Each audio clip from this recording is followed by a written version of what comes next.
बिस्मिल्लाहिर्रहमानिर्रहीम। अस्सलाम वालेकुम दोस्तों, एक नई वीडियो के साथ हाजिर हैं। चले अपनी वीडियो स्टार्ट करते हैं। जैसा कि आपको पता है कि इस वक्त पूरा नेटो जो है वो रशिया के खिलाफ हुआ है। नेटो कंट्रीज यूक्रेन को इस्तेमाल कर रही हैं और उनकी असल कोशिश ये है कि वो किसी तरह से रशिया को वीक कर दें, रशिया को कमजोर करें। रशिया ने भी अब अपने अलायंसेस जो है उनको खड़ा करना शुरू कर दिया है और नेटो कंट्रीज की कमजोरियों के ऊपर उसने अब तवज्जो देनी शुरू कर दी है। देखिए, नेटो जो है ना वो अपने सदर्न फ्लैंक से बहुत ज्यादा वीक है। सदर्न फ्लैंक से नेटो को कोई इतनी ज्यादा जो है वो थ्रेट्स नहीं है और नेटो का सारा फोकस नॉर्थ ईस्ट के अंदर रशिया के ऊपर है। तो रशिया ने अब नेटो के सदर्न फ्लैंक के ऊपर तवज्जो देनी शुरू कर दी है। ऑलरेडी रशिया के पास वहां पे कुछ बेसिस जो है वो मौजूद हैं। मैं बेसिकली बात कर रहा हूँ सीरिया की। लेकिन इसमें एक चीज का अफसोस होता है कि किस तरह ये बड़ी पावर जो है वो छोटे ममालिक को इस्तेमाल करती हैं और खास तौर पर सीरिया को, जो कई सालों से इन बड़ी कुव्वतों का जो है वो बैटल ग्राउंड बना हुआ है। अब 16 मार्च को सीरिया के प्रेसिडेंट बशारुल असद ने एक ऐलान किया और उन्होंने कहा कि हम रशिया को एक इजाजत देने जा रहे हैं कि रशिया हमारे मुल्क के अंदर मजीद मिलिट्री बेसिस जो है वो कायम कर सकता है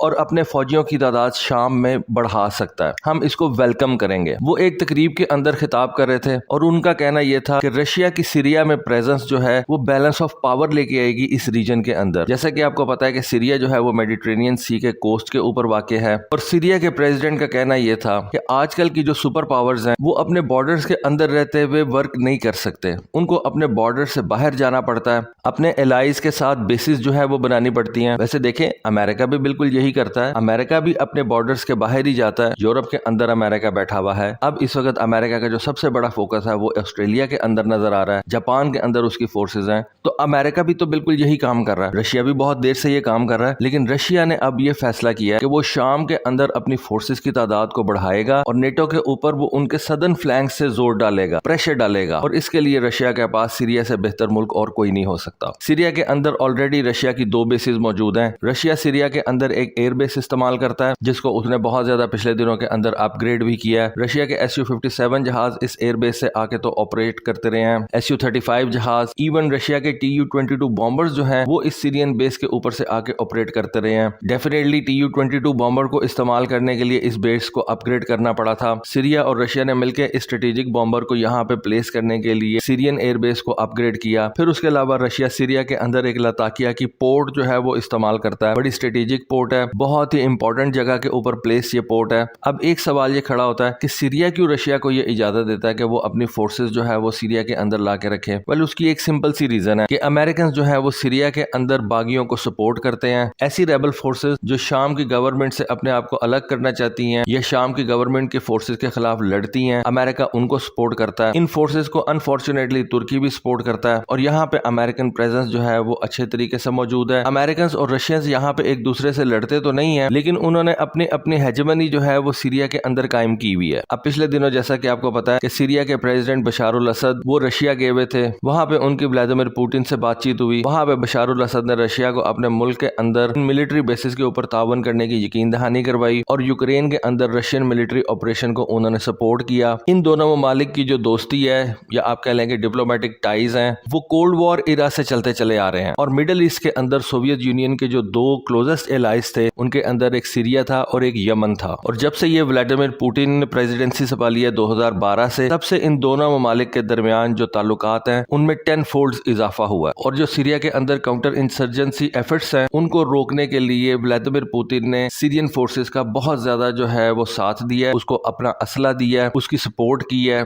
और सीरिया को मिलिटरीली उसने बहुत ज्यादा एक मजबूत कंट्री बनाने की कोशिश की है। जब 2016 के अंदर अमेरिकन काउंटर इंसर्जेंसी प्रोग्राम में बहुत ज्यादा शिद्दत आ गई तो उस वक्त रशिया ने सीरिया की बहुत ज्यादा मदद की और सीरिया के अंदर एक बेस के ऊपर उसने अपने MiG-21 जहाज, अपने Tu-22 जहाज, Su-57 जहाज तक भेज दिए। और ये जो लताकिया के अंदर इस वक्त रशियन नेवल बेस है वहां पे उसने अपने वॉरशिप्स, अपनी सबमरीन्स जो हैं वो तवातर के साथ भेजता रहा। अमेरिकन को यहाँ पे तुर्की की मदद भी हासिल थी, जबकि रशियंस जो हैं वो सीरिया की मदद करते थे। नेटो कंट्री सीरिया के ऊपर एक नो फ्लाई जोन क्रिएट करना चाहते थे। ये बेसिकली एक बदमाशी होती है कि आप किसी दूसरे मुल्क के ऊपर एक नो फ्लाई जोन जो है वो क्रिएट کریٹ کر دیں، لیکن رشین پریزنس کی وجہ سے نیٹو یہ ایسا کرنے میں جو ہے وہ ناکام رہا۔ اس وقت امریکن فورسز جو ہیں وہ نارتھ ایسٹرن سیریا کے اندر موجود ہیں، وہاں پہ جو ریبل فورسز ہیں انہوں نے امریکہ کو ویلکم کیا ہوا ہے، امریکنز وہاں سے آپریٹ کرتے ہیں، یہ ساری ویسٹرن کنٹریز جو ہیں وہاں پہ موجود ہیں، کسی نہ کسی طریقے سے یہ امریکہ کو وہاں پہ سپورٹ کرتے ہیں۔ اور ایک میں آپ کو اور بات بتا دوں، امریکہ کا اس وقت جس ایریا کے اوپر قبضہ ہے وہاں پہ سیریا کا 80% آئل موجود ہے، یہ جو شام کا نارتھ ایسٹرن حصہ ہے یہاں پہ سیریا کی 80% آئل ویلتھ جو ہے وہ موجود ہے، اور وہاں پہ امریکہ نے قبضہ کیا ہوا۔ وہاں جو ریبل فورسز ہیں ان کو امریکنز جو ہے وہ سپورٹ کرتے ہیں تاکہ کل کو اس ایریا کو ایک الگ سے ملک بنا کے اس کو ریکگنائز کر کے وہاں پہ جتنی یہ تیل کی دولت ہے اس کو وہاں سے امریکن کمپنیز آ کے تو نکال کے لے جائیں گے۔ لیکن چونکہ شام اپنے ملک کو خود سے پروٹیکٹ نہیں کر سکتا،